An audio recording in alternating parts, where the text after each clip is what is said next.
நீங்கள் பார்க்கும் காணொளிகள் வடமாநிலங்களில் நடைபெறும் நிகழ்வுகள் அல்ல. இன்று நமது தமிழ்நாட்டின் மதுரையில் நடந்தவை.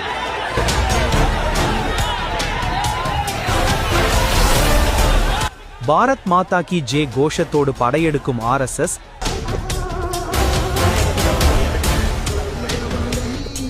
தடுப்புகளை தகர்த்து காவல்துறை அதிகாரிகளின் மண்டை உடைப்பு. இவை அனைத்தும் இன்று திருப்பரங்குன்றத்தில் நடந்த நிகழ்வுகள்.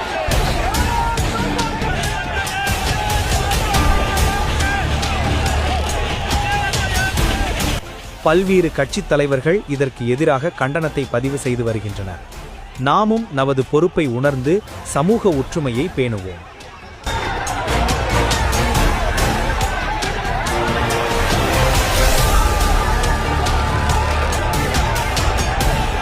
மழைத்துளி செய்திகளுக்காக நான் உங்கள் சிவா.